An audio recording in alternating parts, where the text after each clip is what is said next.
and nothing but the truth. Thank you.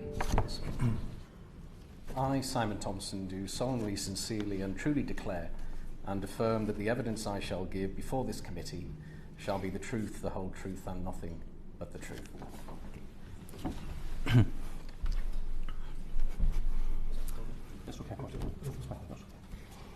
I, Ricky McAuley, do solemnly and sincerely, truly declare and affirm that the evidence I shall give before this committee shall be the truth, the whole truth, and nothing but the truth. Thank you very much. Before we begin questions today, I should inform people viewing the session today that we'll be referring to a number of images at the start of each section, which will be displayed on the screens and on the broadcast on television. The witnesses and members of the committee have been given an advance copy of this in the paginated bundle, and it's also been published on the committee website. Whilst those images are being broadcast, I will do my best to explain what we're seeing on the television and the broadcast for people watching remotely. So we'll now start with questions on section 1 in respect of the use of technology to track and discipline postal workers. If I could ask the clerk to display image 1 on the screen, please. So this appears to be a series of printed delivery route maps which have tracked postal workers doing their rounds, and there are a number of yellow dots on those maps and on those routes. If I could remove the image from the broadcast, please. Mr. Thompson, what are those yellow dots? Those yellow dots display dwell time. What is dwell time? Time where a postal worker is stationary. You're tracking a postal worker and whether they're moving or standing still. That's what those yellow dots show. This is a system called Outdoor Actuals, which is something that was jointly developed with the CWU. We have a joint commitment for this back from April 2018. It's not information that's available in real time. As I said last time, we don't track the postal workers in real time, nor do we nudge them in terms of making sure that they go at the right pace. This is a system that is used to make sure that we balance the workload evenly across the whole of the team. And I just want to read something from the policy, and I did share this with the committee. Mr. Thompson, I don't mean to cut in, but we're very strict on time today, and I just need my questions to be answered. You'll have time to elaborate later. But the yellow dots specifically track whether a postal worker is standing still in a particular location for a particular length of time. And as I understand it, those dots get bigger if they're stood still for longer. Is that right? Yes, that's right. That's part of our technology that we jointly use, the CWU, to make sure that our workload is balanced and even. Yes. Thank you. If I can move to image 2 on the screen, please. So this is a bar chart which is taken from one of your delivery offices, which is tracking the stop time in minutes of individual postal workers on a given day on the 13th of February 2023. If I could remove the image, please. Why are you printing posters and displaying them in delivery offices, comparing individual postal workers and how long they stand still for at any particular time if you don't track them individually? Yeah, I understand, and Ricky, maybe you can add to this one as well. We saw this evidence the other day, and that is actually a breach of our very clear policy and our agreement with the CWU. Breach of policy. Okay, can I look at image 3, please?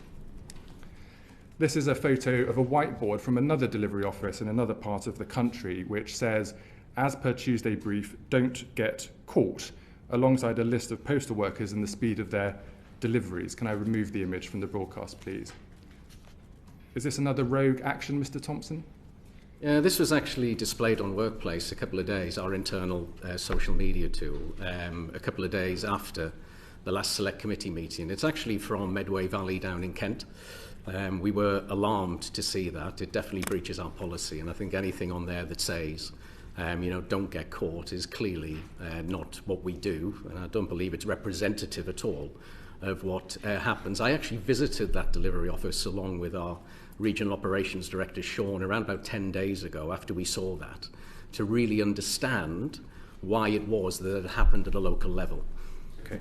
You're claiming that you don't track and display the information about how postal workers are working. That's against Royal Mail policy, is what you're saying today. It is, and what we discussed last time when we talked about the PDAs, and I did reread the evidence that I gave last time, is that when our postal workers are out using PDAs, it does not track them in real time at all, nor does it nudge them in terms of the speed, in terms of how it is that they that they move on, nor does it tell them which order to do anything in, and nor can any of the data that we've seen today be actually used in any form of performance management.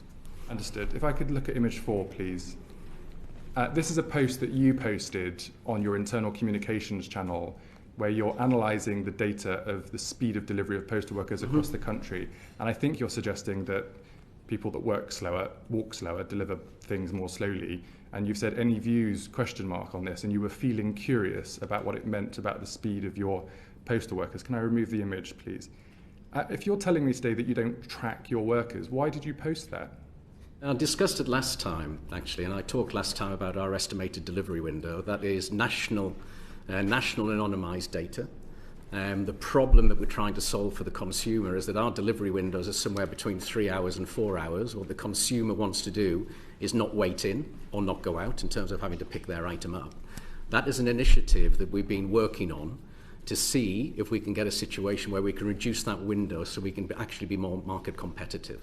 And that was why that was displayed. I have to say, it was a very, very good debate that we had with the postal workers, and one of the reasons why I put Workplace in was so we could get the direct feedback from the front of the business on how it is we could improve things for customers, which I have to say our postal workers are very much interested in doing. I've seen lots of screenshots. It seems you spend quite a lot of time on there talking to your workers. You made reference to transcript previously. In the last session, you said when we were talking about the use of technology, quote, "I'm not aware of technology we have in place that tells people to work more quickly." To the point you're making about this device telling people to go more quickly, this is not something we do. We do not use technology when someone returns back to the office in any form of penal way.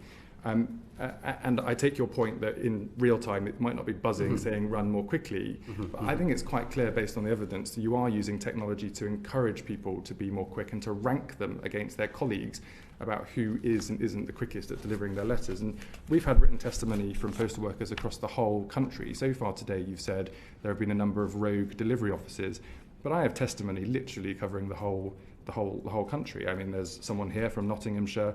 I'd like to advise that information recorded on the PDA devices is 100% being used to discipline staff, and we're being pulled into the office daily.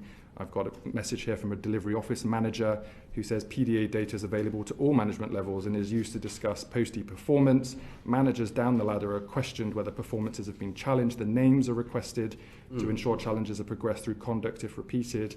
I mean, I could go on and on. It seems everyone in the business assumes you use this technology to track the speed of your workers, to enforce performance, and in some circumstances to discipline workers. Are you really telling us today, Mr. Thompson, that's not true? Yes, I think that the systems that we use in terms of the outdoor actuals is all about balancing equal workload. And I did go and check whether we had a situation where this data was being used for performance management. Out of the 3.6 million walks that the team have done, we do around about 58,000 a day. Out of the 3.6 million walks they've done over the last 3 months, the only thing we can see is 16 conduct cases where data has actually been referenced. And a conduct case is a very severe and actually quite a rare occurrence. And if that data is requested for that particular situation, then that has to be referred to a human resources professional before that information would be released. So there is nothing that I can see that would say that this is being used as performance management. What I would also say is that we have very, very sophisticated internal systems where people can speak up, whether they can raise a grievance. We also very much publicise the speak up anonymous process that we have that I've really championed since I've come in the business, that if people are unhappy with how these things are being used, they should definitely tell us.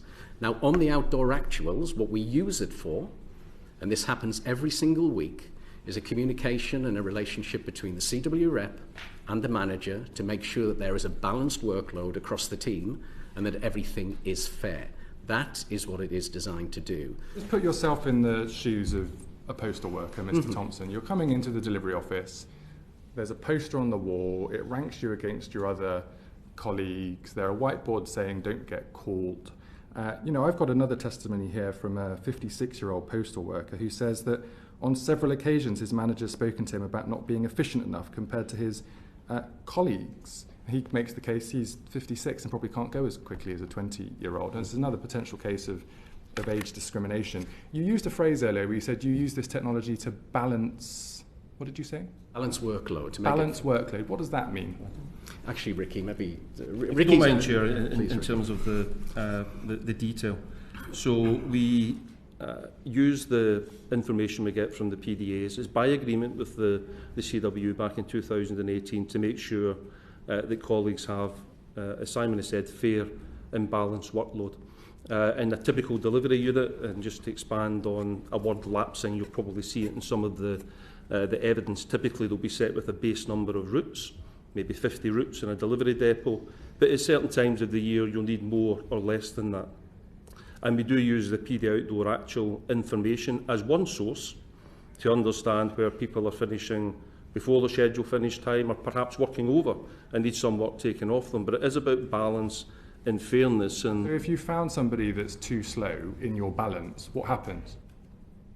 Well, that isn't something, we don't track walking speeds on the PD Outdoor actuals, but yeah, the type of environment, and we've looked at three. And then how do you balance? You say you want to balance it. So let me, if I can make the point, please, Chair. You presented 3 bits of evidence across 1,250 delivery units, specifically posters that have been displayed. In my experience... Sorry, Mr McAuley, 1 second. I'm not asking you about the posters. I'm asking you to explain what the balance means. So if you're trying to balance across a group of postal workers how they're working, by their very nature, there will be a group of people who are slower than the average or the highest performers. What's the consequences for those people who are slower than the average when you're trying to balance this? It's not a case that they're slower than the average. It may well be they're not completing the route to time. If you're not completing the route on time, you're being slow, aren't you, by its very nature? Well, absolutely, I don't accept that at all. Well, I'm sorry, if you can't complete your route on time, there is a time target to complete the route. If you don't do it on time, you are by your very nature being too slow, aren't you? That's not the accusation we would make of a postal worker. We would sit down with them and we would try and establish if they had a problem in their route, whether a road was closed, or is there any particular reason. The framing of how we behave in Royal Mail is not representative of what I see. Sounds very unusual to me, Mr McAuley, just on the basis of the English language, might I say. Are there other members that would like to come in on the use of PDA? Andy MacDonald and then McAuley. Chair, I was interested in Mr Thompson's comment that PDA data is being used in 16 conduct cases. So the data is being used in a disciplinary fashion. It's being used in pursuit of those cases. And we're hearing from postal workers, as the Chair's outlined, that this information is indeed being used, and conversations are being had with line managers about performance based upon this data. Are they all wrong when they're telling us this, when they're putting that evidence in and saying, I am being tracked, that information is being used, and there are consequences for me in the workplace? Are you sitting here today telling us that they're all entirely wrong in their own lived experience? Mr MacDonald, I don't have the individual cases, and I would never say that our people lie. I find our people are very honest, actually, very, very honest. That's why we have trust at the doorstep. But what I would say, and it's important to set the context here, as I said earlier on, in the last 3 months, we've done 3.6 million walks, of which there have been 16 conduct cases where data has been used as supporting evidence. That is the information I have. It has not been used as a performance management tool, which I think is what we discussed last time I was here. So this is a surprise to you to hear that it is, according to the perception of those postal workers, is being used as a performance management tool.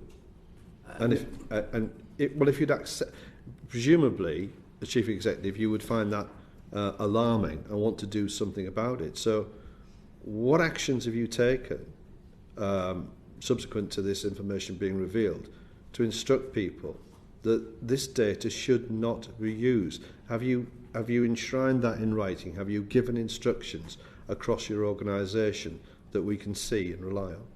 No, Mr MacDonald, it definitely needs following up. I had a discussion 2 days ago, which is when we had the evidence, or a day or so ago, when we had the evidence with the Chief Operating Officer, and what we absolutely commit to is to make sure that everybody is very clear on what the conditions are around the use of data. And I think it just needs to be absolutely exactly as per the policy that we had in April 2018 with the CW. Sorry to interrupt you, but can you not understand how frustrating it is for members of the committee to hear that from you, that having had notice that this was a major area of concern, that today you're going to go away from this second hearing to say to your organisation, the people within it, this is what we are not going to use data in pursuit of these matters. Shouldn't have that been done a long, long time ago? Well, Mr. MacDonald, what I would say is that in April 2018, we had a joint agreement with the CWU to use the data in the way that has been said here. The cases that we've seen here, I totally agree with you, that the way that these things are displayed is not right. I agree with that, and we've absolutely dealt with them. I think as we'd written to the committee the other week as well, is if there's any more evidence to give us, can you please supply us that evidence? We are more than happy to follow up. And I would say to any of the team that are out there, which we've always been very clear about, and I've absolutely always been very clear about, is if there's anything out there that's making them feel uncomfortable, please let us know. And we have the anonymous channels as well. But in addition to that, I think it's time, and we will absolutely go back and make sure that everyone is very, very clear on the conditions of data usage. So you have a freedom to speak up process. Can you tell the committee how long that's been in place and how it's been utilised, and give some examples of some of the outcomes of that process? Because in lots of institutions, people will refer to such a process and you'll hear evidence that it's either not known or when it does, people don't have trust in the system to make use of it. So can you tell us how long it's been in place and how effective it has been? Well, what I'd say, Mr. MacDonald, is it's definitely been in place since I've been the CEO. I believe it was in place before I was the CEO as well. Also that since I've been the CEO, we've very much proactively communicated the use of it. I don't have any data to hand, and I don't want to say anything that is not right. So I think in terms of the follow-up on that one, if it is okay with you, Mr. MacDonald, we'll definitely follow up after the session with some more robust information. Yeah, I think that it's a very important part of the process, isn't it, where you've got a system that allows people to say, look, I'm not happy with this. There's a problem here. And you come here today, a second hearing, and can't tell us anything about the freedom to speak up process that you've relied upon. Finally, for me, Chair, can I just turn to Mr. McAuley? I'm really trying to get a head round how it can possibly be that you have a system where data is amassed and you're saying it's not used for performance management. I've got to ask myself, what's the purpose of it if it's not going to manage and monitor the performance of the individuals who are carrying around these PDA units? I don't get it. I don't understand it. It's laid out quite clearly how it should be used in a joint agreement with the CWU, and it provides information about, I suppose, how the workload in the organisation translates into the time taken to do delivery routes out in the street, or 58,000 delivery routes. It does provide information when people exit the building. It breaks a geofence, so we know they've started the route. And then when they come back in, it breaks the geofence coming back into the building.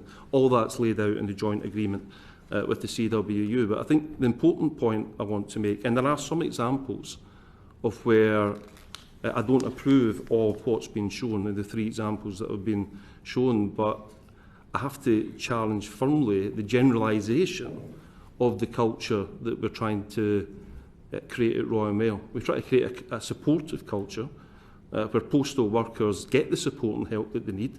Particularly, we mentioned people that are elderly, different types of jobs they're able to do later in their career, and people covered by the Equality Act as well. We're a very responsible employer when it comes to how we treat our people. In our most recent engagement survey, 50,000 colleagues, there's a key attribute in that: the line manager treats me fairly, has improved by 7 points to 80%. It's one of our highest scores, so we don't see that in our local relationships. We've clearly got room for improvement, and we wholly accept that. Thank you. I've got about 5 minutes left on this section, so Ian and then Alan. Just very briefly, the information I'm getting from individuals is that this is a performance management tool. Among other things, which has been explained by Mr. Thompson and by Mr. McAuley, I accept that.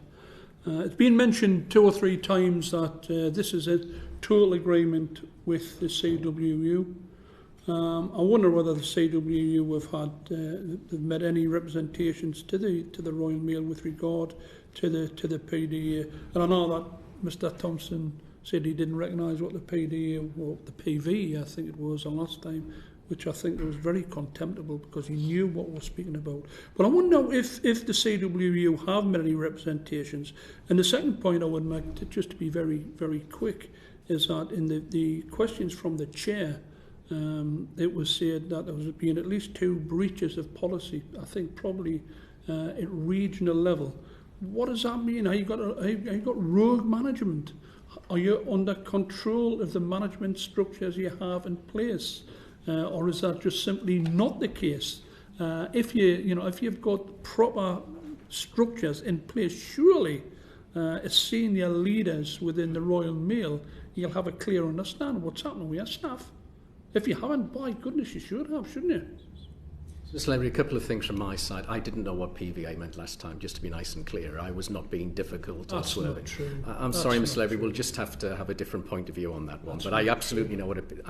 With contempt. No, I disagree, Mr. Lavery. I'm sorry, I disagree. PDA, I absolutely understand what it is. I did not understand what PVA is, just to be nice and clear. I think on your second point, I think it's a really important point, because I made the largest change in organisational structure for the operations that the company had seen in 30 years. That was delayered, the organisation was delayered. We moved the accountability to the front line of the business, where close to the customer, where the manager and the posties can work together. And I also made sure that we reduced the team size in terms of the spans, in terms of a manager towards the posties. And the reason I did that was so that those relationships are as good as they can be, and it's very clear what it is that's going on. And the point that Ricky has made is absolutely right, is that if we actually have a look, we did a recent survey, it was over 50,000 people responded to this in the last 6 months. And the key question was, does your manager treat you fairly? It's a very clear question. And the answer was, in a very positive yes, 79% of the times, plus 7%, over the last 6 months, and let's be frank about it, the last 6 months with industrial action in the organisation has not been the happiest situation. There has been tension. I would suggest that maybe it has not been at its best for understandable reasons. And I have to say, I must stand firm with all of our managers who, frankly, I find on the vast majority of the occasions, in fact, actually all the occasions when I meet them, are actually decent people trying to do the right thing. Now, have some people got some things wrong? Clearly they have. And we've clearly addressed some of them, including me actually visiting one place. And you can imagine as a CEO, when 2 days after we have a select committee meeting, and what we see is some of these things that you've shown today, you can imagine my reaction to it is not positive, which is why we go and address the issues. And all I would say to the team that's out there, if there are things that are happening that's making them uncomfortable, please let us know, or let our processors know. And I accept Mr. MacDonald's point in terms of a follow-up from today on Speak Up. 79% is a huge mandate, by the way, I agree with you. I really think that's important coming from yourself to understand that. Just a very brief question. The yellow dot, it increases in size. Is there a real-time alarm? No. There's not? No. Not that I am aware. I'm going to say I'm aware of, because I don't want to get anything wrong. My information, Ricky? Just to clarify it, Mr. McAuley, my information from individuals in the workplace suggests that if the dot gets bigger, then there's an alarm after 1 minute. Right, Ricky? So, to the best of my knowledge, that's not the case. Given we're under oath, I would like to take the opportunity to check. Absolutely. If we check it. I don't believe so either. But we'll and the reason I say it's not in real time, and the managers don't actually get to see the data to the next day, so we certainly don't haul people into delivery offices when they come back out of delivery. They don't have the data to the next day, and we don't do any hauling, full stop. But Ricky, I think we are under oath today, and I think we'll double check if that's okay, and we'll come back and correct. Let's double check. But I do believe, I agree with Ricky, I think the answer's no. But thank you. Just for any other witnesses watching, you should do that whether you're under oath or not. But we're very tight on time, but I know Alan and Mark want to come in, so Alan first and then Mark. On that, I did a visit to my local depot, and I was assured that the real-time monitoring doesn't happen and the managers can't access it, so I actually accept that. But on that yellow dot getting bigger, if PDA information has not been used to monitor individuals, it's not been used as any nudge behaviour, why do we have a system that the day after the postmen have done their route, why does management look at data that has these dots that get bigger for any stop time? What's the point of them looking at data with big yellow dots if it's not to monitor individuals? Ricky, maybe if I start and then you can follow. Mr. Brown, by the way, thank you very much for visiting the team. I think it was in Kilmarnock. They very much appreciated your visit, and I know you spent a fair bit of time with the managers and the postal workers as well, so thank you very much for that. In terms of the size of the dot, I actually had this discussion with an official from Unite, from the managers' side of things, and the way they described it to me, which is there is a duty of care. If for some reason somebody has got stuck on a route or is spending an awful lot of time in a particular case, or in fact is not taking their breaks as they should, then there is actually a duty of care to make sure that everything is okay. Ricky, from your operational experience, I don't know if there's anything else you'd like to add. Or... Mr. Brown, it's very much covered in the 2018 agreement with the CWU, and it's used to generate, where required, not all the time, but a follow-up conversation to understand why a stop may have been excessively wrong. And what was that trying to combat? One of the things that actually postmen and postwomen feel really passionate about, and that is that there's equitable and fair workload. And talking about our engagement surveys, that's one of the things that always used to come up as a frequent issue, is the workload fair and balanced, and that gives us the opportunity to understand any imbalance. Okay, thank you, Mark. Just a quick one, and perhaps Mr. Williams might like to answer. How widespread is this technology in this sector, and what would be the consequences to your organisation if you didn't have it available to you? Yeah, it is widespread in the sector, and has been for a number of years. I think the PDAs in Royal Mail's case have been in gestation for something like 9-10 years.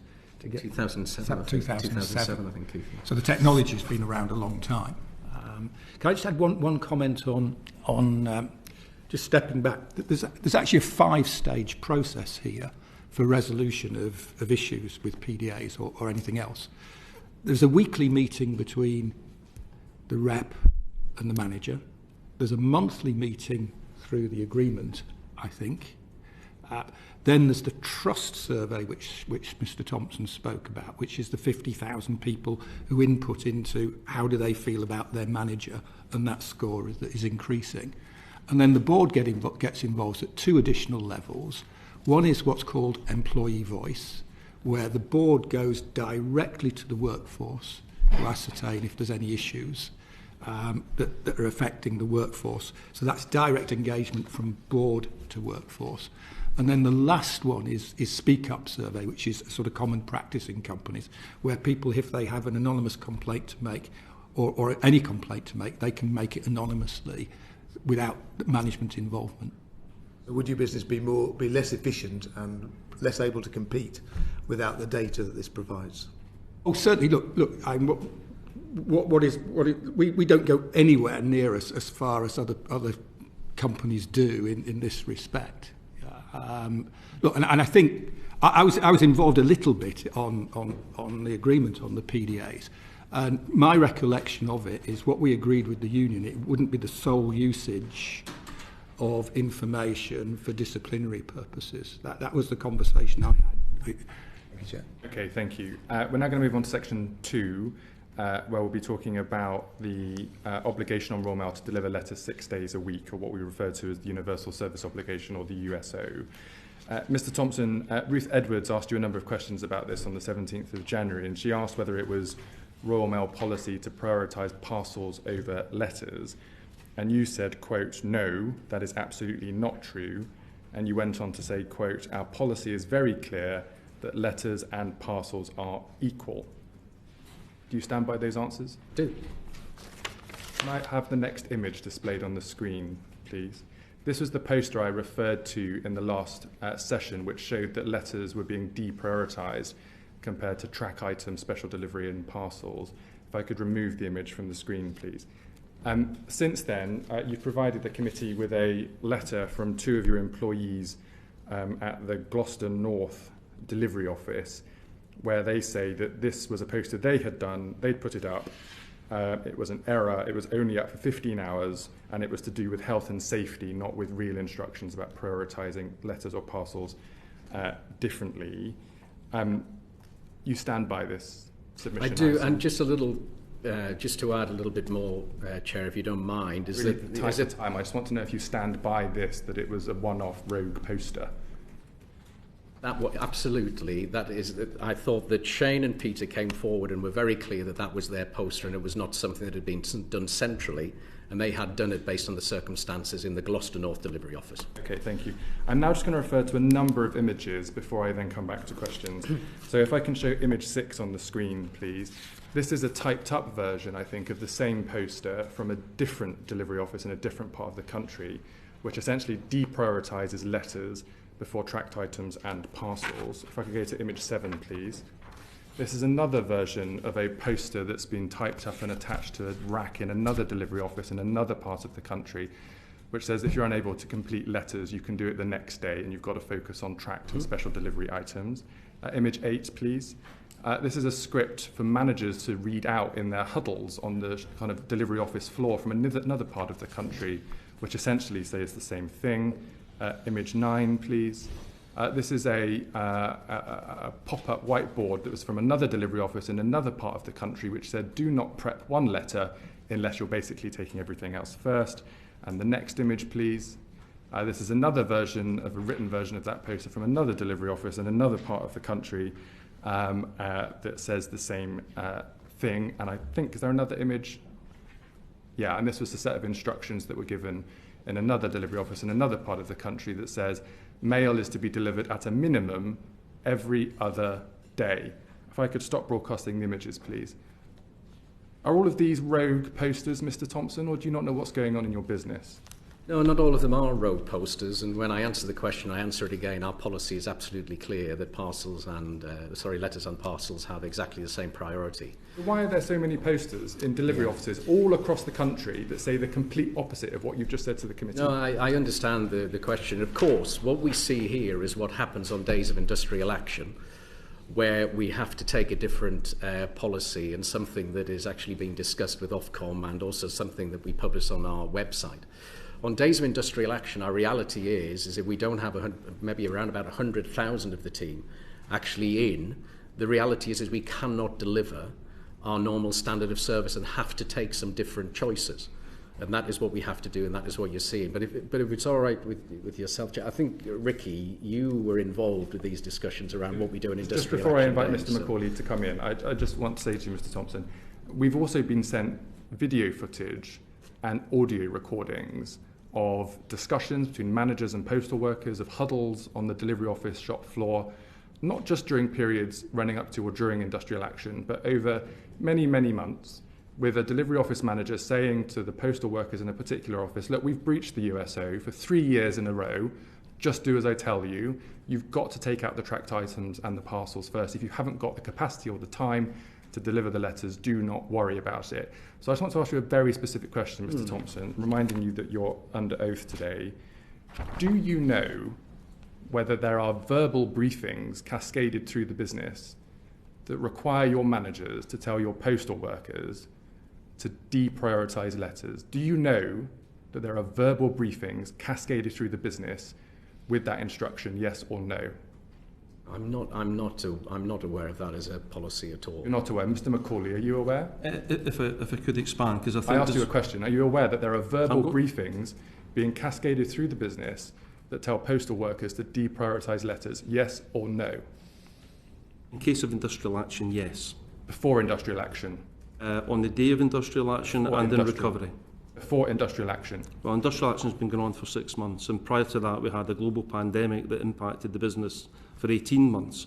Both had a set of contingency arrangements that were shared with Ofcom very openly. They did require, for safety reasons, and just to give some context, the cubic volume of parcels in our network, if we don't at times keep parcels moving, the network will grind to a halt. Ofcom gave you notice of this during the pandemic. When you didn't meet your obligations in the pandemic, Ofcom said, fine, there was an increase in parcels and you needed to construct your business and your sites to handle that. They did not allow you to carry on with that excuse for very long, and you're still claiming that's the reason why. I'm not. I'm saying 6 months of industrial action is the reason why. So now it's the industrial action following the pandemic. It's got nothing to do with Royal Mail policy. That's being briefed through managers to tell postal workers to deprioritise their letters. Absolutely not. Chair, can I just make one? I did write to the committee a couple of days ago, and I understand you might still be. I don't know whether you had a chance to read my I've read letter. everything, Mr. Thompson. Yeah, well, one of the facts that we actually shared was we shared USO performance of letters versus parcels, and what it actually showed is that letter performance was marginally better than parcels performance for USO products. It showed that very, very clearly, and I think that is an outcome, an output of what we have. The other thing as well is that when I check the USO regulation, the target that we are given from a USO perspective is a total target. It's not something that's separated for parcels or for letters. I'm aware of the USO target. You don't need to explain it to me, Mr. Thompson, with respect. Just to go to testimonies around the USO, because again, we have emails from postal workers pretty much across the entire country, too many to be able to read out to you today. For Scotland, for example, managers were telling us over Christmas to leave mail and concentrate on tracked parcels over anything else. If we couldn't manage mail, to just leave it. Mail was often left in the frames for days, including doctors' letters and more. Same in London. Another location, in the lead up to Christmas, we were told on a daily basis to leave mail and deliver parcels. I have a message here from a processing manager who says posties have told you in deliveries and processing if there are competing priorities between parcels and tracked items, priority is given to those over letters. And as managers, we are told to do this by our managers. I have another email from a national senior manager who has said it has absolutely been the case that all operational units have been instructed to prioritise parcels and to leave letters. This has been the case since the beginning of November. I have another example from Scotland, from Sussex, from Bath, from Staffordshire, from London, from Wales. Someone from Wales tell me that the way that management look at whether letters are being delivered, if you put them in a box under the table as opposed to putting them into the rack, it's treated differently. I could go on and on and on. A postman from Cambridgeshire, for at least the last 18 months, we have been told on a daily basis through huddles on the shop floor from our line manager that we are to prioritise tracked packets over letters. You have not been delivering your universal service obligation of delivering letters 6 days a week for some time. That's right, isn't it, Mr. Thompson? Yes, I think that's right, and I mentioned that last time, but I'd just like to pick up on a couple of the things that you said there. You mentioned November, you mentioned December. If you take December, we had 7 days of industrial action between the start of December and actually the 24th of December. Now let's just put this into context. We deliver during that period of time around about 600 letters a second and around about 130, 140 parcels per second. If we have a situation where there is 1 day of industrial action, particularly with letters, which is a huge volume, the ability to be able to catch that back up is a real challenge. And Ricky, I don't know if you want to add to that based on what I've not finished yet, I'm afraid. I will call you Mr. McAuley when I'm ready to hear from you. Looking at the transcript, Mr. Thompson, from when you were here last time, you were asked a very direct question. Postal workers have been told to prioritise parcels over letters. Is this accurate? ?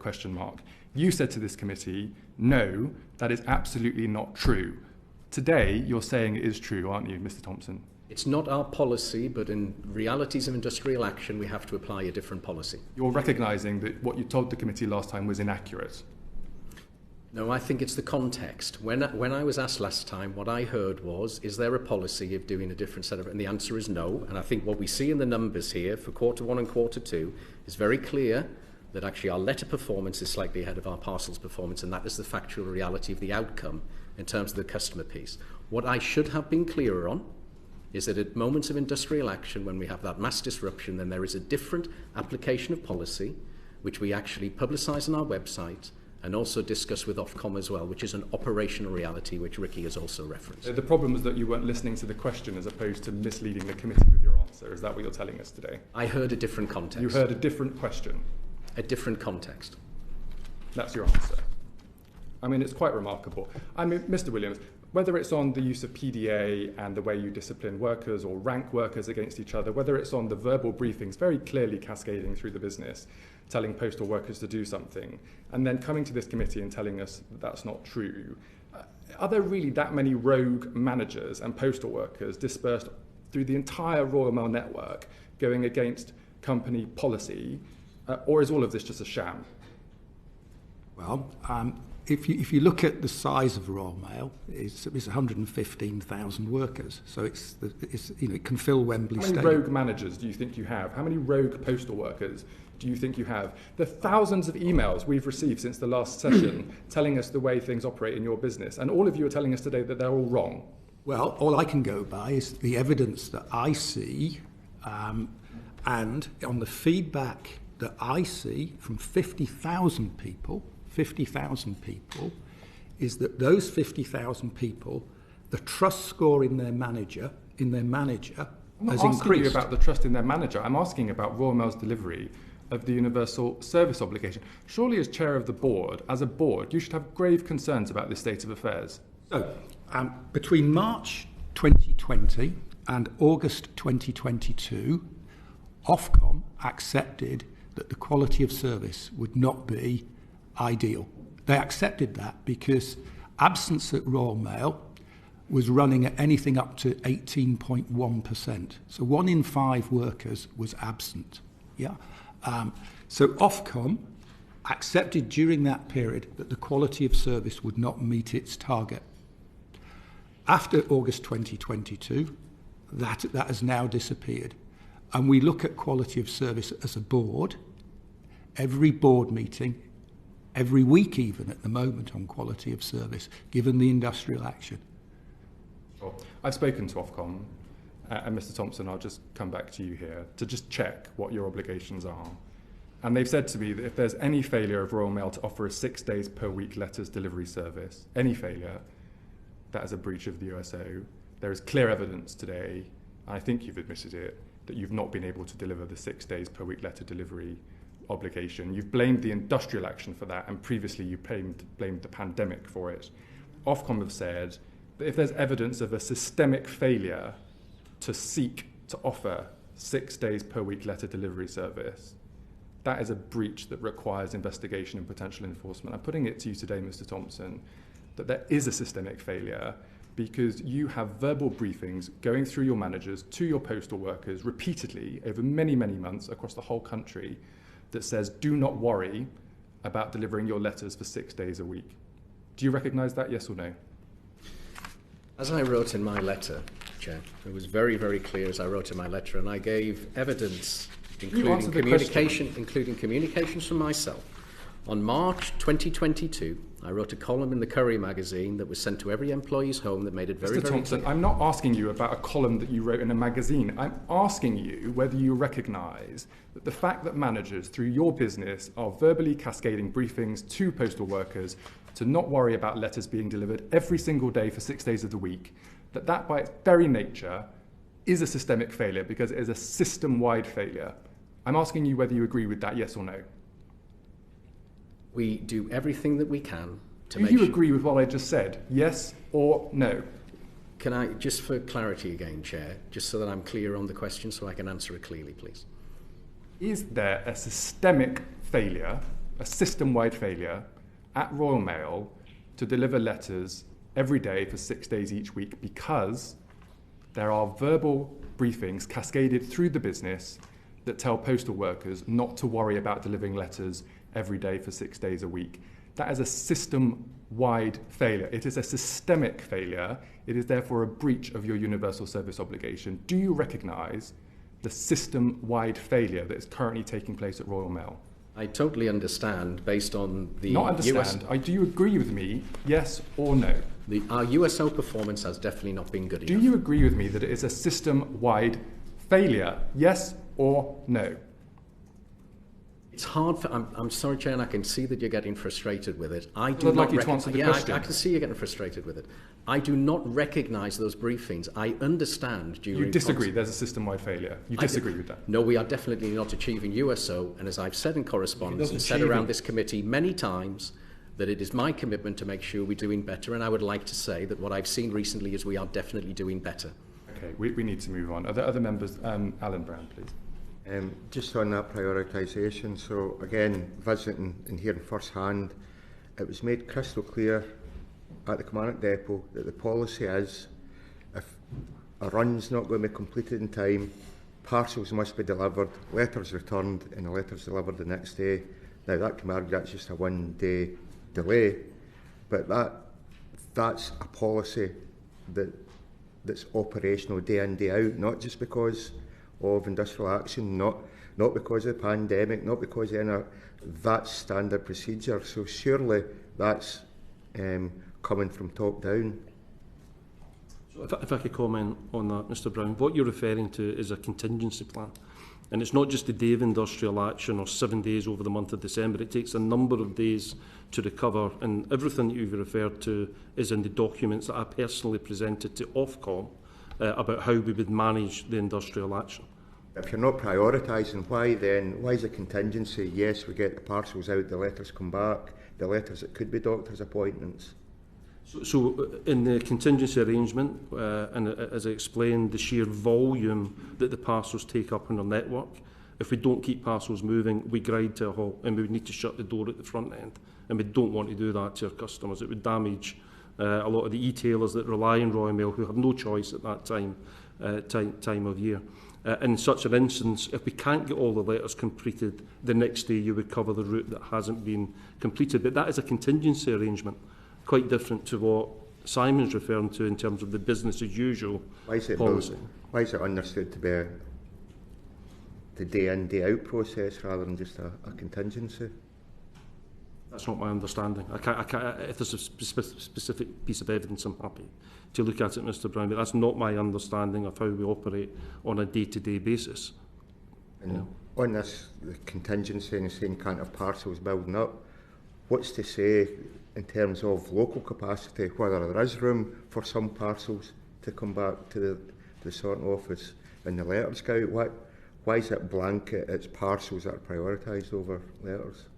It's very much, it would be a local decision. If they didn't have a space constraint issue, and that's very much the reason we do it, to get the roll containers back to the front end of the network so we can inject more parcels in.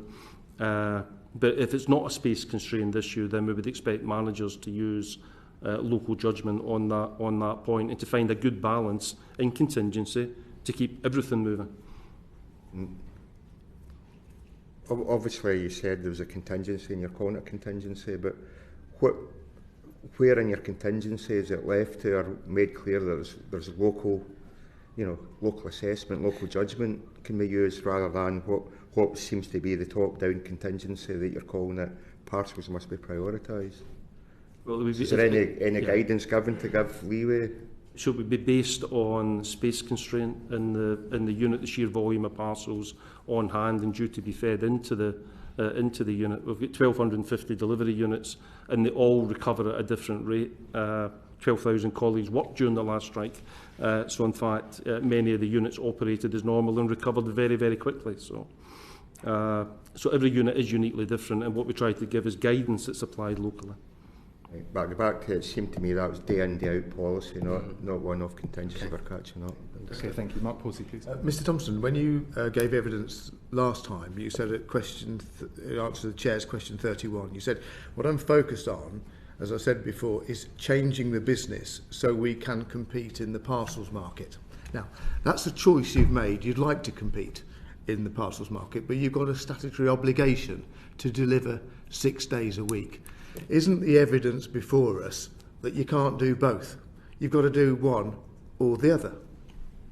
No, I think we can do both. And what I've said, but you're clearly not doing both. You've accepted that in your answers to the chairman. No, I've said very clearly, and I said last time, that we need to improve our quality of service on the USO. And actually, when I look at Keith mentioned that he looks at the information frequently. I look at it absolutely every single day, and I think the team are starting to make progress.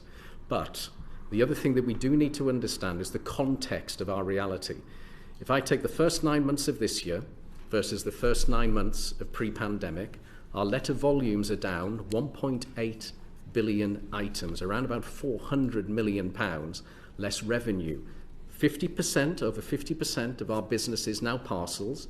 That is our future, and what I always say is we need to compete in the parcels market whilst also meeting our USO obligation. You're not, and so therefore, isn't this a bad time for you attempting to compete with those other people out there who are providing a good service, that you're not able to do it because arguably you've got this obligation hanging around your neck. You've got to, that's fundamental to your business in a way that it isn't to others.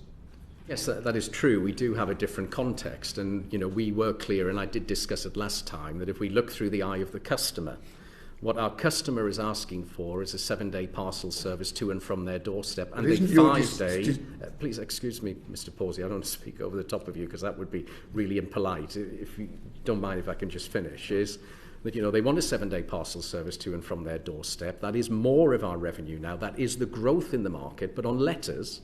What our customers have also said is that a 5-day letter service would be okay for them.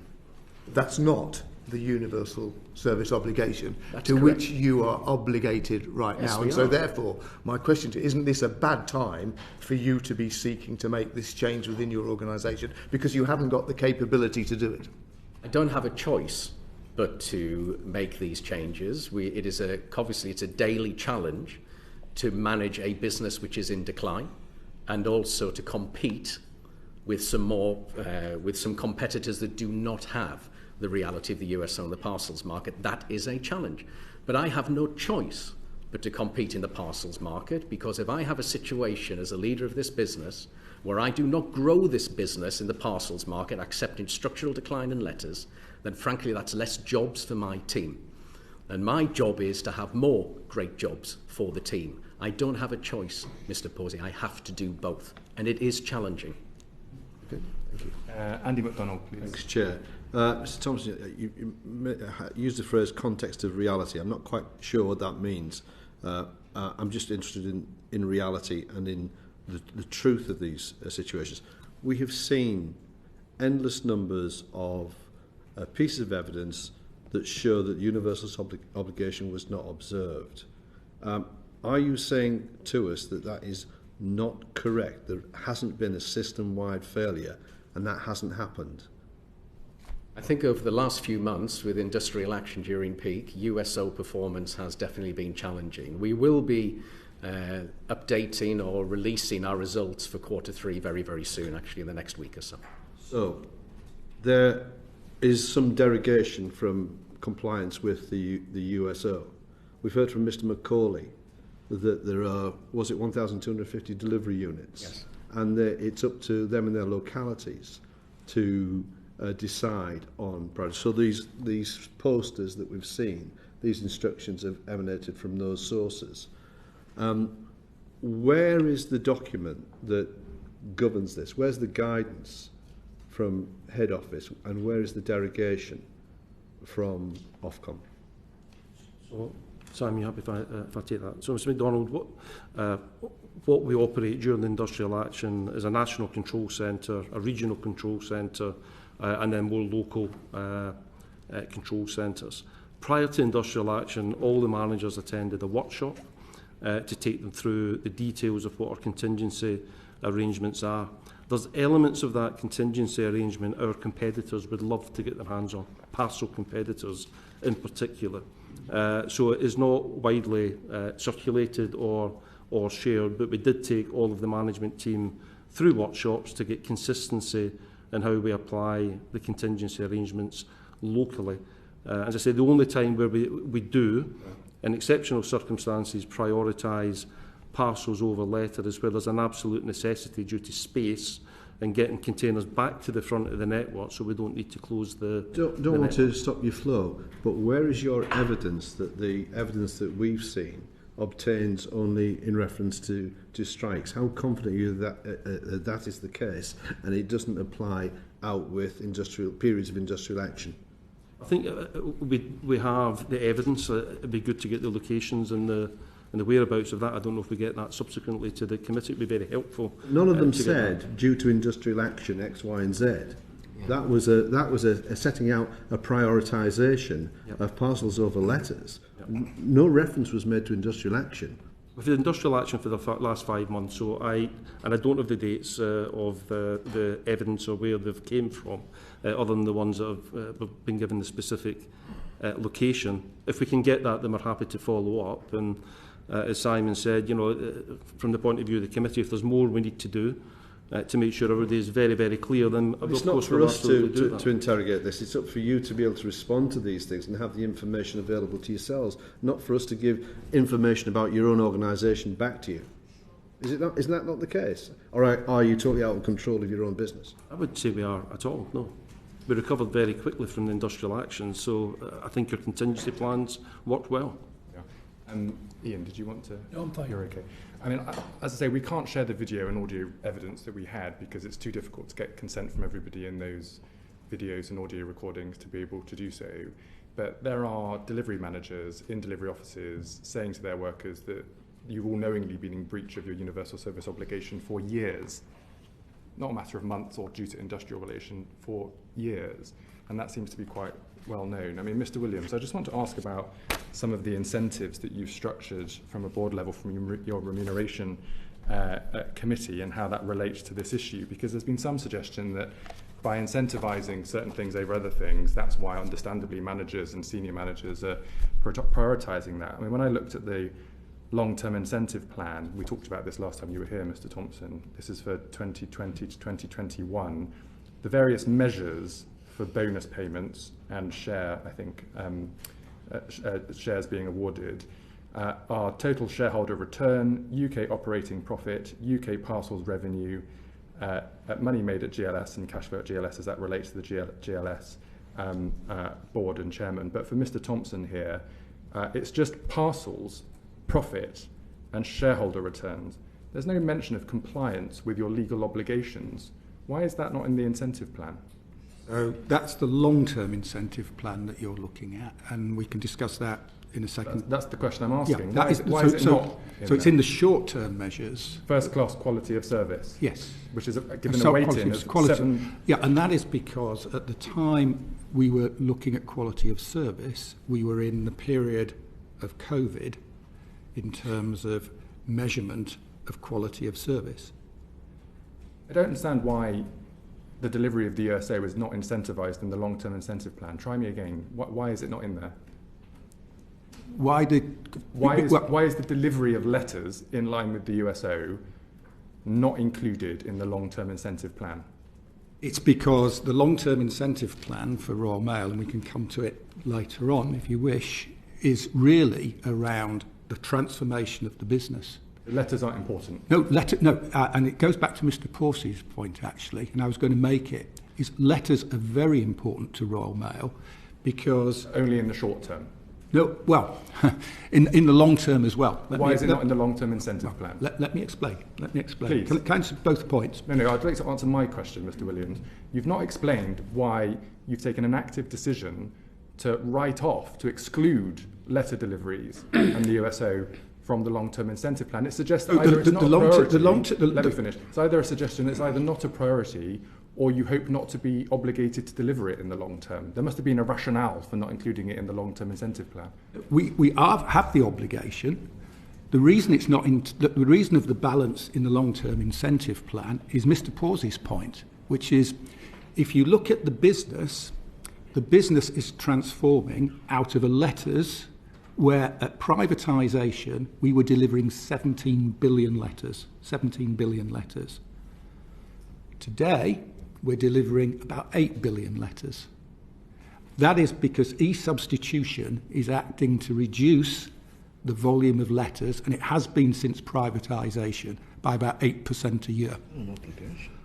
Royal Mail is increasing its parcels revenue, which is offsetting that decline in letters.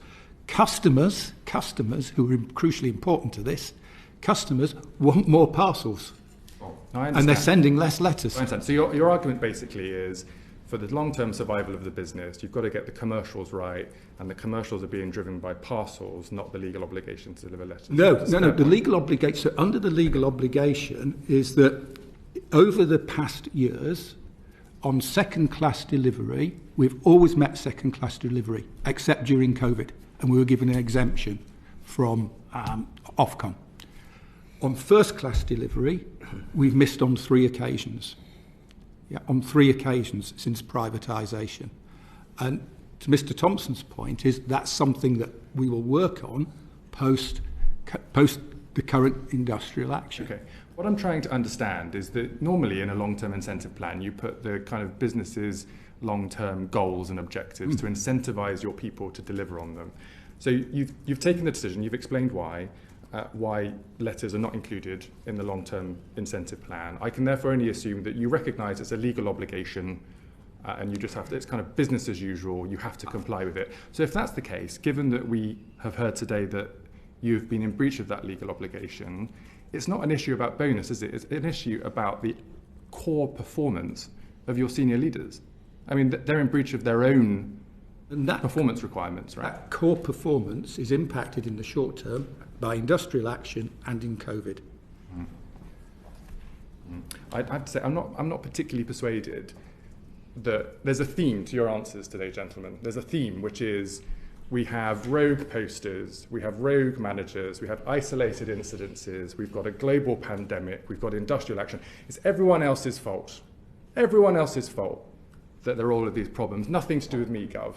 Nothing to do with me. Can you see, based on all of the information we've had, why it's difficult for me to agree with the way you're presenting your cases today? I do, actually. I think that, look, the business in COVID, and if you look at it against other postal services around Europe, the business performed very well during COVID, actually. It was delivering test kits, and this is down to the testimony of the people at Royal Mail. Yeah, your workers. Who worked during COVID. Yeah. And we can look at how their performance and reward during that period, because that was important to Royal Mail at that point in time and still is today.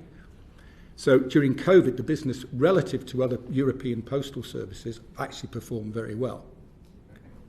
Okay, I agree with you that the postal workers are key workers. They worked enormously hard through the pandemic in difficult circumstances alongside lots of other key workers.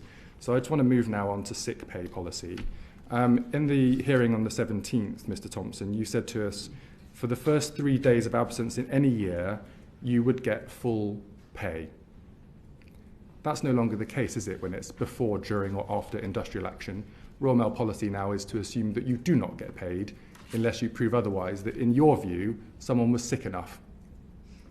No, our policy is absolutely the same today as it was during industrial action as it was before. Why do I have copies of letters from your HR department to your staff that says, before, during or after a period of industrial action, you were assumed not to be genuinely sick unless you prove otherwise, and pay has been deducted from people's pay slips automatically? That's a complete opposite of what you say your policy is, isn't it? Our policy is that any absence has to be genuine and reasonable, and that absolutely didn't change. But to your point, Jeff, that we did see during industrial action that there was a peak or an increase in absence either days before or on industrial action. And at that point in time, the manager, which is our normal reality, would say, is that a genuine or reasonable absence? And as long as a fit note or whatever else it is was supplied, then that absence would be paid.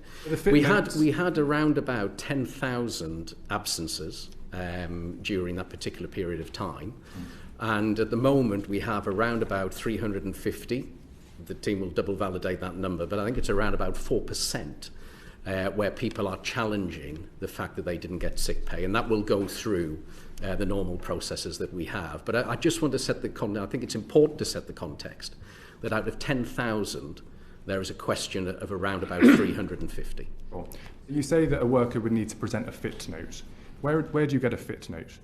You get a fit note from your local pharmacy, from your doctor. I think that policy, that legislation changed about 6 months ago, and I think it's a much broader places you can actually go and get these notes. You might go to your GP to get a fit note. Have you tried to get a GP appointment recently, Mr. Thompson? Yes, I have actually. Have you managed to get it within 3 days? I did actually, as it happened, but I think that was probably one of the reasons why getting a fit note was actually a broader situation. It's a broader problem because GPs will say they don't write fit notes for anything fewer than 7 days of sick.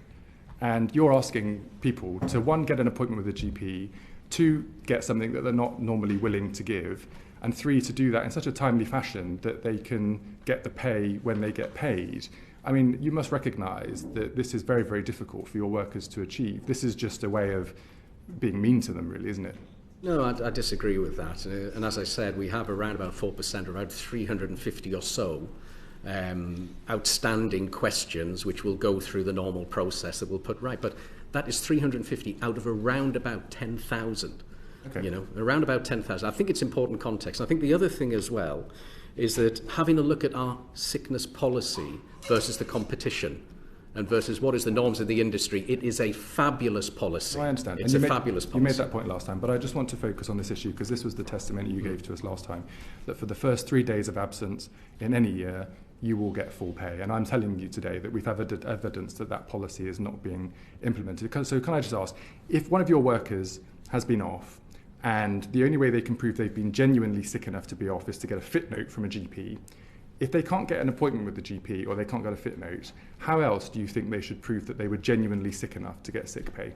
That's actually a good question. I don't know how to answer that. Ricky, what would we do operationally? They need to get a fit note. They need to get a fit note, yeah. And if they can't get a fit note, it's then your decision that they're not genuinely sick. Well, many have produced fit notes, and that's why their pay has been reinstated very quickly. So not all GP surgeries clearly have the same policy. Okay.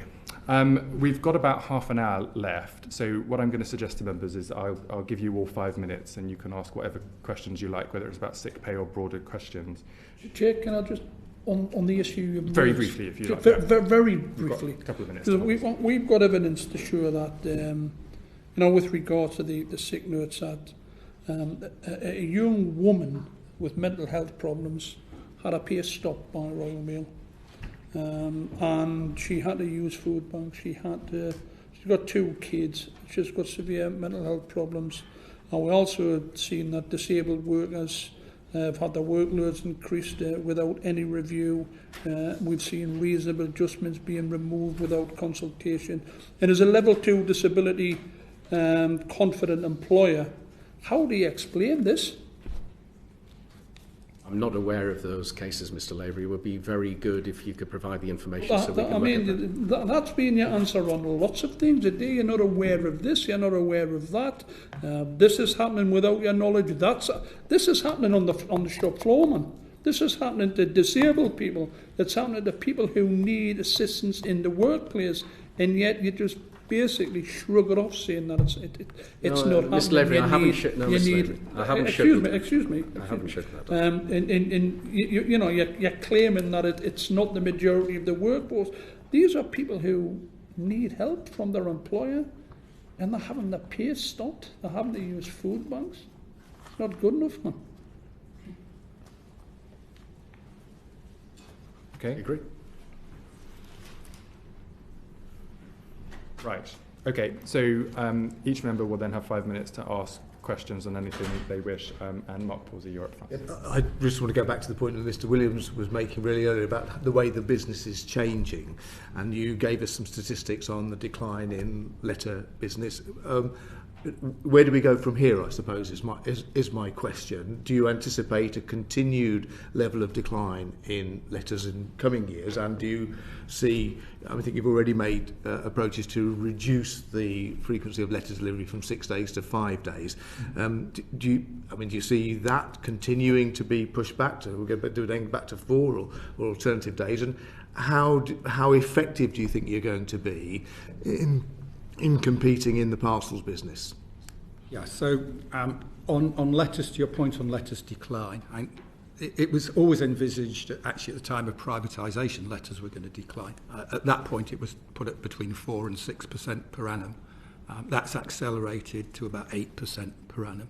which is why you've seen that big shift from 17 billion to 8 billion. And where do you see in 10 years' time, I think it will bottom out. Yeah? Okay. And that's very important for Royal Mail, because to your point on parcels, the advantage that we have at Royal Mail, other carriers, is that density of letters. The fact that we go down everybody's drive every day actually gives us what I call a drop density, which would be the envy of other parcel carriers. Yeah? We've got that sort of bedrock of delivery that they don't have, and that's important. And does your workforce, in your opinion, understand the dynamic nature of the market that you're operating in? And are they coming with you on this journey? But if they're not coming with you on this journey, why aren't they coming with you on the journey? We need to take them on the journey, and I think their concerns are, if they look at other carriers, parcel carriers, and they look at the terms and conditions within those carriers, they see that that is a risk to them. And what we need to give them is the assurances that that is. So why are they not taking industrial action? I think they're taking industrial action over some of the changes that we do need to make to adapt to a parcels market.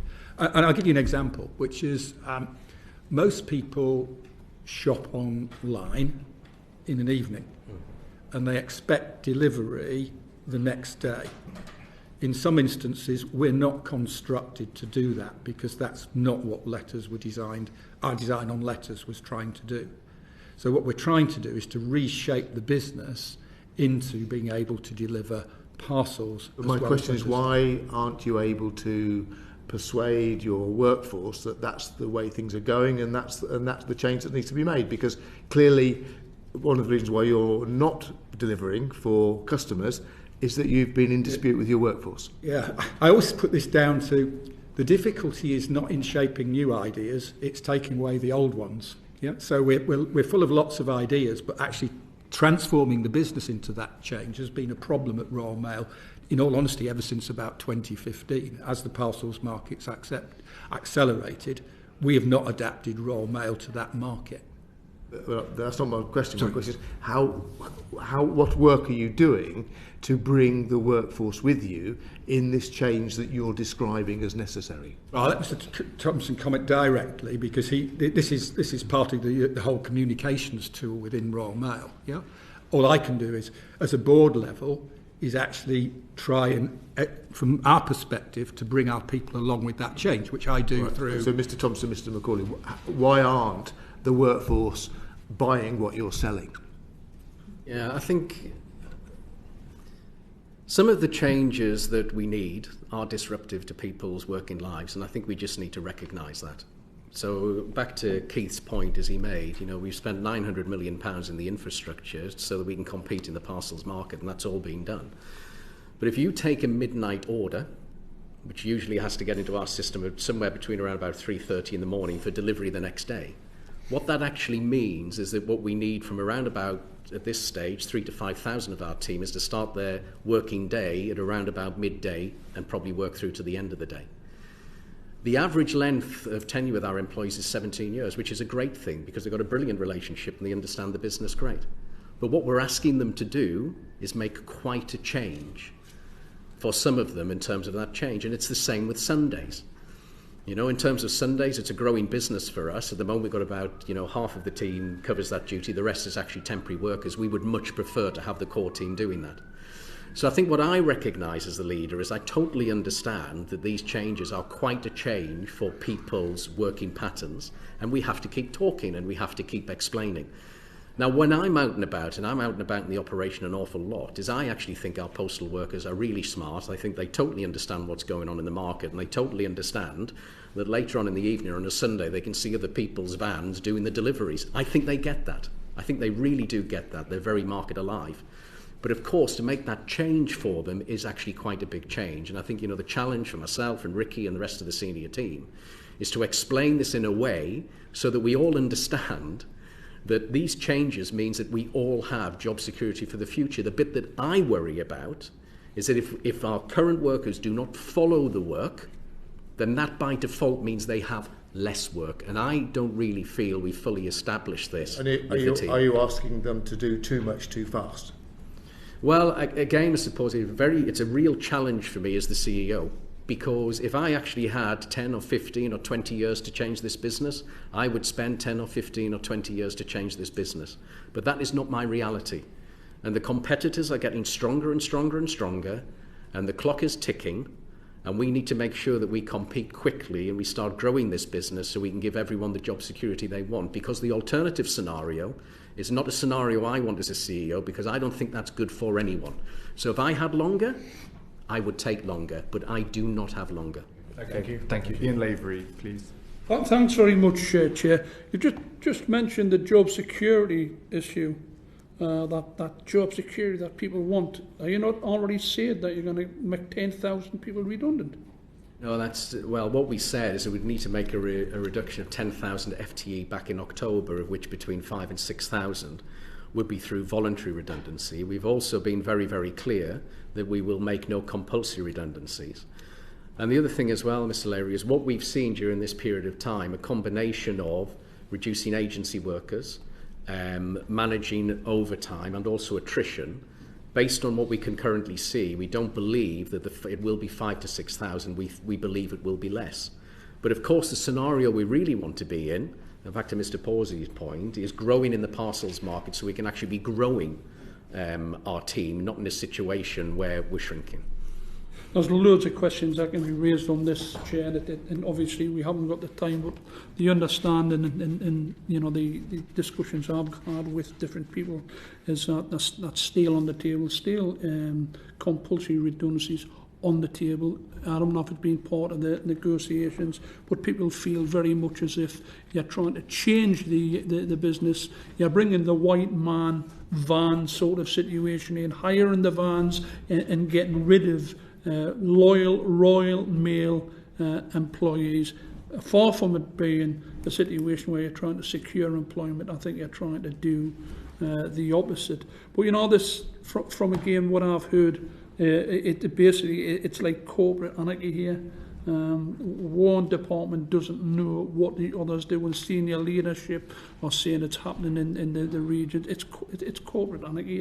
It's so dysfunctional. It's not any surprise that there's 115,000 workers in dispute with senior management from what we heard the last time, and certainly from what we've heard this time. Reportedly, there's lots of bullying and harassment in the workplace. There's union busting, there's war chests being built up, there's bragging and boasting about how you're going to smash the CWU. These are the people who are really trying. These are the people who want world-class, first-class system. And it's a shame, really, that my experience is that they're the ones fighting for this, and people who were opposed to that and who want to get rid of it, probably get rid of it to different companies, other senior leadership, perhaps people not sitting in this room. Can I ask you about the bullying and harassment? Reportedly bullying and harassment. There's 150 disciplinary cases ongoing at this moment in time. 38% of them are CWU members or reps, and that's 1.5% of the workforce. Why would this be the case, Mr. Thompson?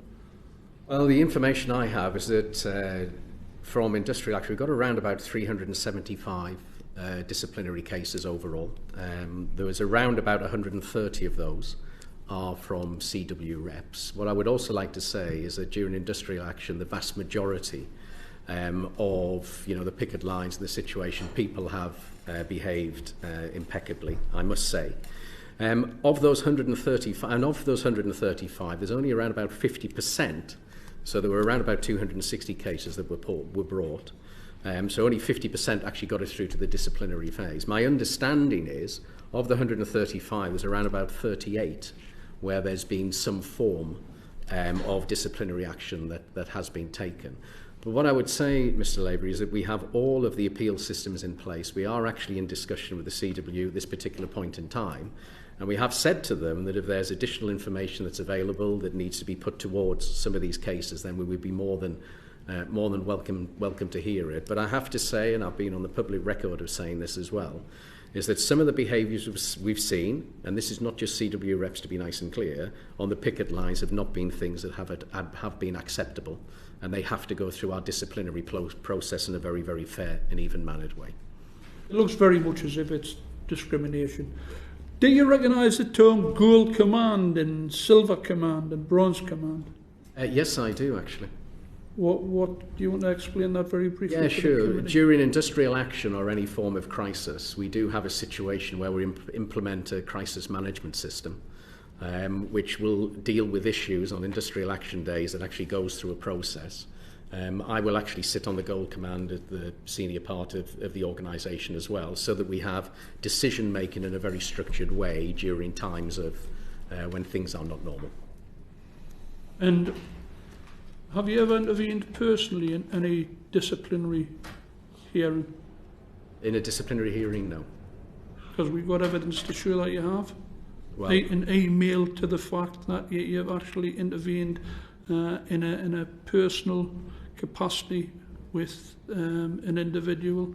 And if you're saying that you haven't, we actually have got email evidence. Mr. Lavery, I'd like to see that, because I'm not aware of having done that.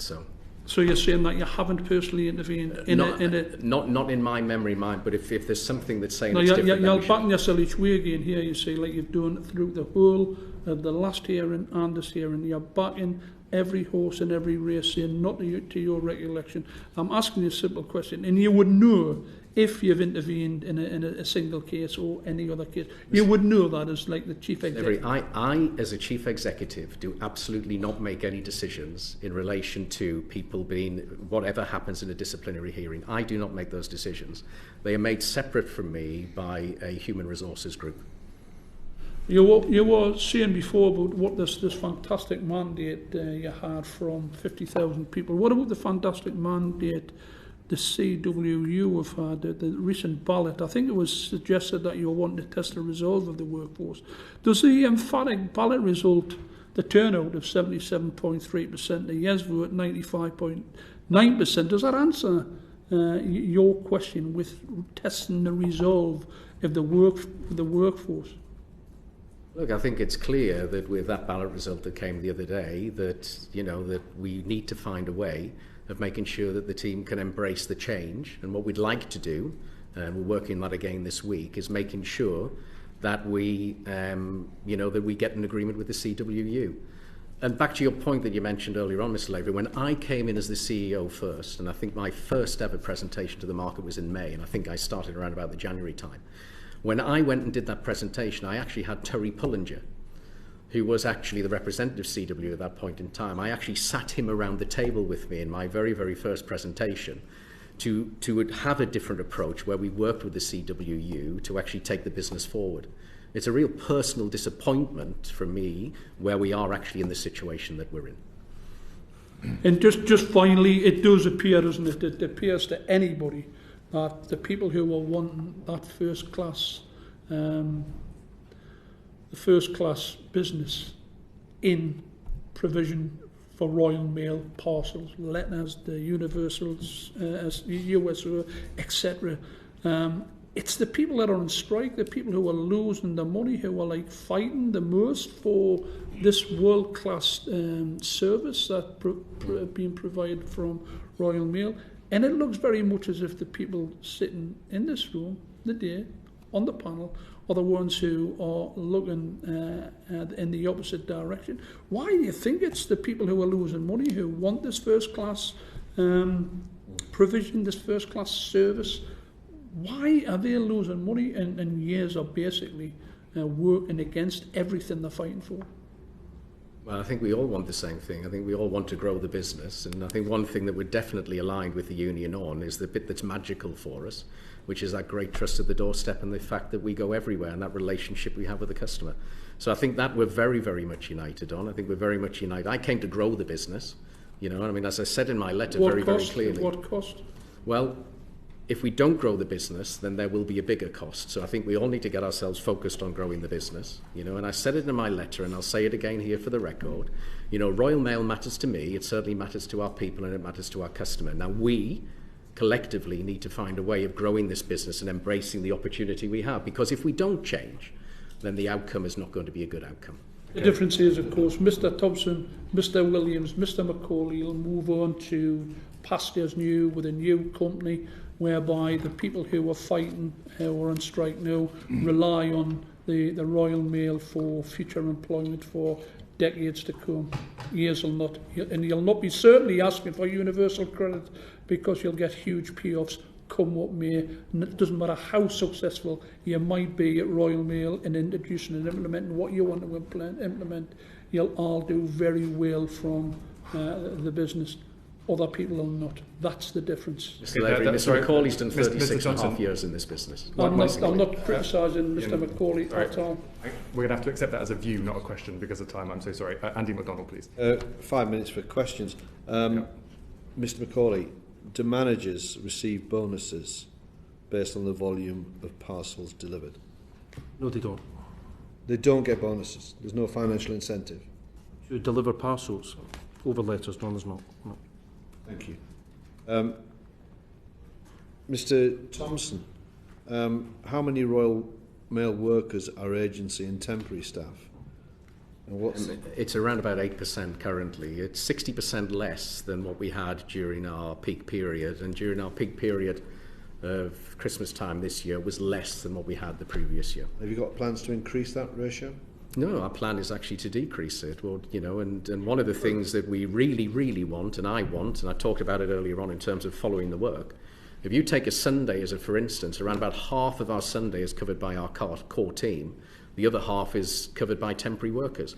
What would be a really great outcome is that if all of Sundays are actually covered by the core team, which was part of our agreement we had with the CWU around 24/7 working.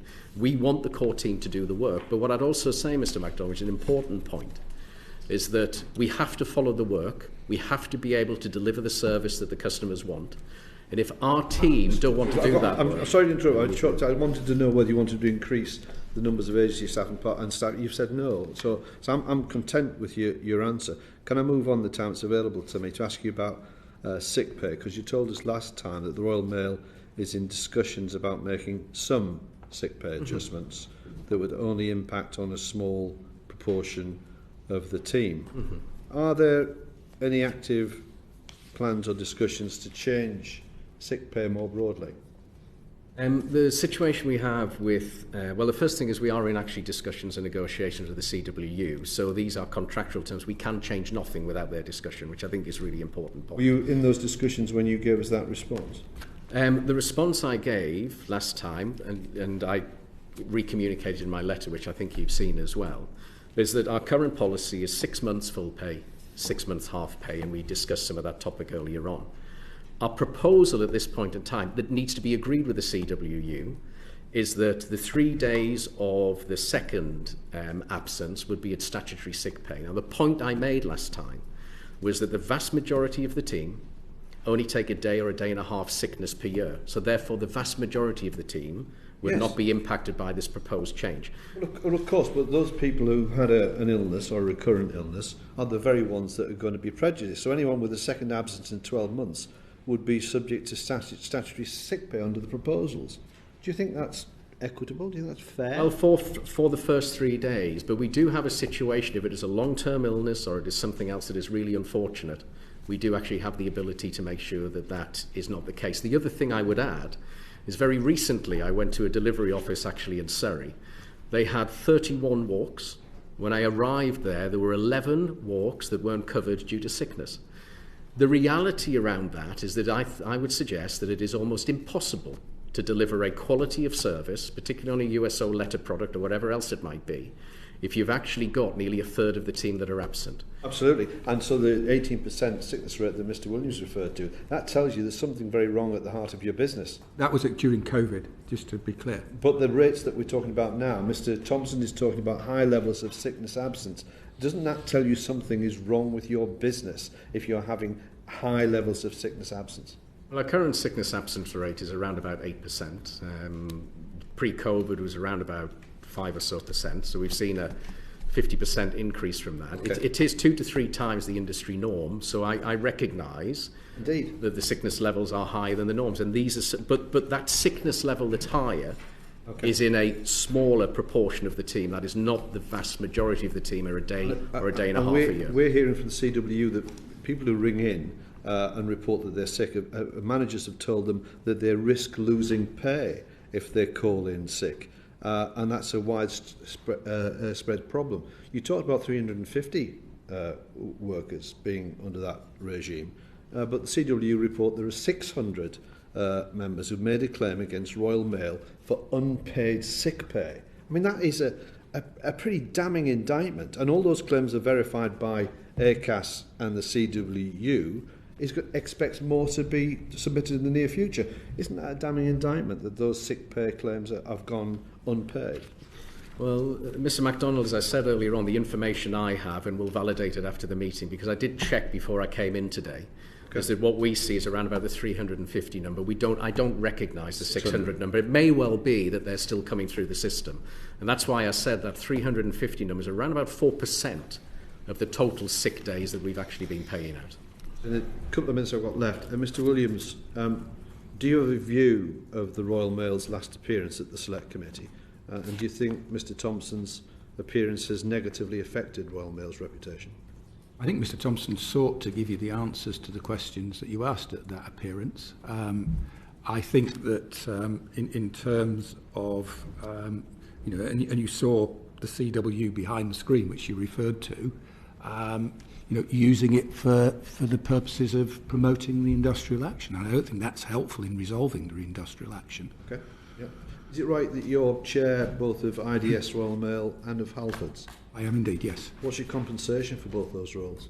So at Royal Mail I'm paid £310,600 and at Halfords I'm paid £180,000. And my understanding is that the Royal Mail recently agreed a deal with Halfords to expand the existing contract to outsource large sections of their fleet maintenance activities. Is that right? No, it's not right. Because I know this one because a journalist was given this story. We've got a fleet of 56,000 vehicles. We did 40 jobs apparently, 40 single jobs at a cost of £8,500. You're saying, and I was totally unaware of that. Obviously, there's no tension, there's no conflict. There is no conflict at all. And finally, then, Mr. Williams, I understand that you've now met with the CWU. Is that right? I have. Yes, I met Mr. Ward last week. I'd met with the TUC before that. I met Mr. Ward. What has taken you so long to meet with the CWU? I met Mr. Ward last July. I'm not involved into the date of the dispute, obviously.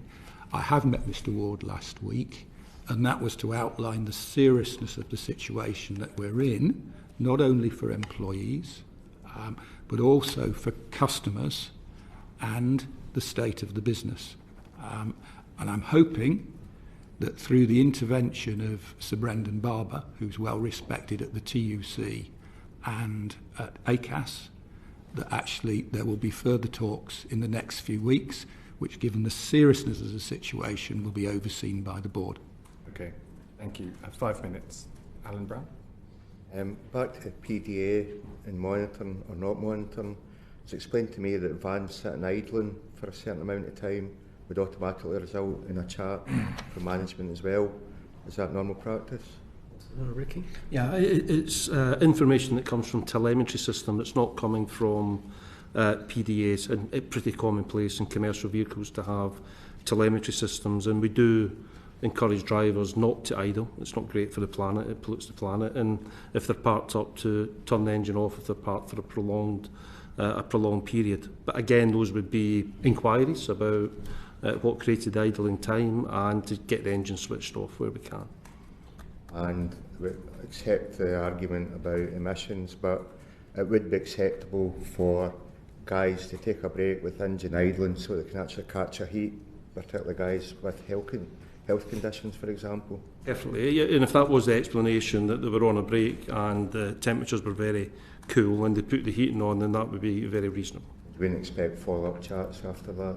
I wouldn't, no. Right, okay.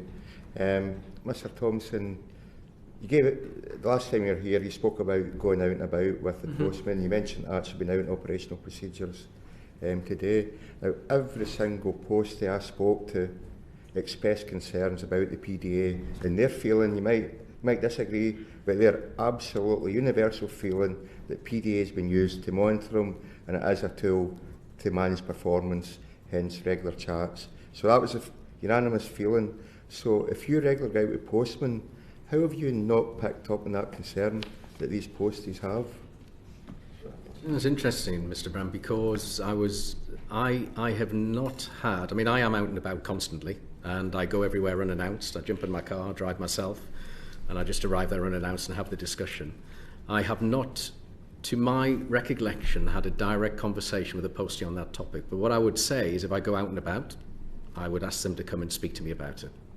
Because further to what Andy was asking earlier on, it's querying why you haven't put out clarifications about use of PDA since the committee evidence the last time. You wrote the letter to us saying it's not used for performance management, but obviously you haven't written out and clarified that with management. So did you not think even about asking posties, just like what I was talking about there? So you've been out and about, do you not even think to have that conversation then? Well, I did. I went, one of the evidence pieces that was given here was actually from a place down in Medway in Kent, where, the poster had been showed, and I've said, that clearly was not acceptable. When I went down there, I did have a discussion with the team down there, including the local rep as well. And we did actually discuss that particular topic.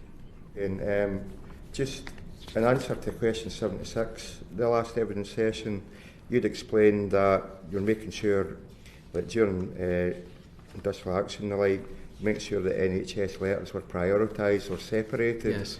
But there's subsequently been evidence given to the committee that, they might be separated at a source, but then they're just put back in, in the regular frames with the regular letters and parcels, and then they might or might not get delivered on time. So do you accept that evidence? Ricky? So the prioritisation happens upstream, so they go to the front end of a letter processing, so they will arrive in the delivery unit faster than other letters with the opportunity to be delivered. But you're quite right, they'll be delivered along with other letters, and therefore if there is a delay, it should only be for a day, because every other day, if a route's not going out, we always try and get to next day. So it's a one-day delay, but it is prioritised upstream in the network to get it the best. It's pointless prioritising upstream if they then just go back into the frames with the rest of the mail, surely. It does make a difference. It'll maybe take a day or two out of the process upstream, so it definitely gets them to our customers that are waiting on them sooner. How much quicker do the NHS letters get delivered to the delivery depots compared to the other? It would vary unit to unit. As I said earlier, and I'm not trying to be evasive in any way, 1,250 delivery units. Some will recover the next day and will be clearing the next day because people have worked during industrial action.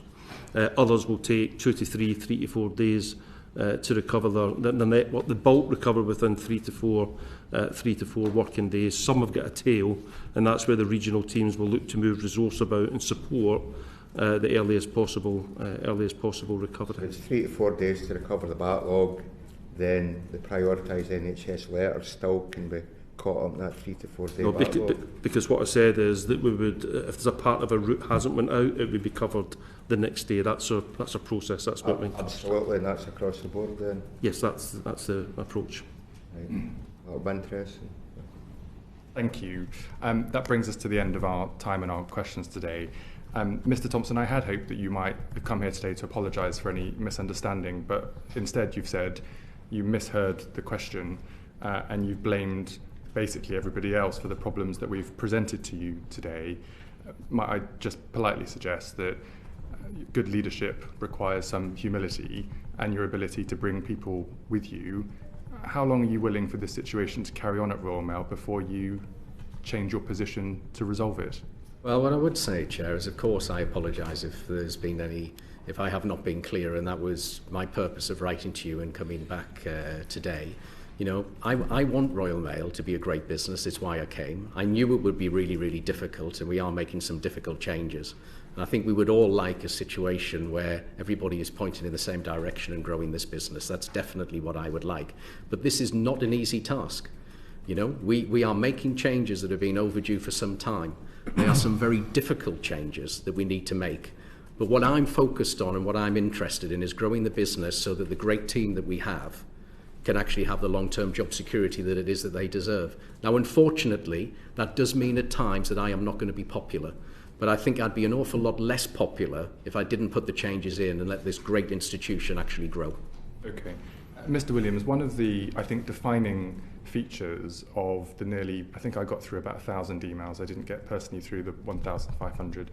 But through the 1,000 emails that I read over many evenings at home was a repeated claim in those emails from workers across your business that they were scared, they were intimidated. They didn't want their names, their locations, their information to be disclosed because they were fearing that they would be sacked. I mean, from a culture perspective, irrespective of the performance issues, the money issues, the breach of the USO, surely you as a chairman of the board and as the board, you're deeply troubled by that. So I ask you the same question. How long are you willing for this to go on before you resolve it? Well, I think what will help in the short term is resolution of the industrial action, because clearly that has been a bitter experience for all the staff. Not only have they lost money, but you know their feeling about Royal Mail is in decline at the same time, and that's why I think getting a resolution to the industrial action is in the interest of everybody. As I said to Mr. Lavery, that we are now trying to implement a process with the union to resolve the industrial action, and I think that in the short term is the best way of making progress. Okay, we've timed out, unfortunately. If I could ask members, if possible, to stay in the room, if that's all right, and for members of the public gallery and witnesses to leave the room, I'd be grateful. I'll now bring the session formally to an end. Order, order. The proceeding has ended.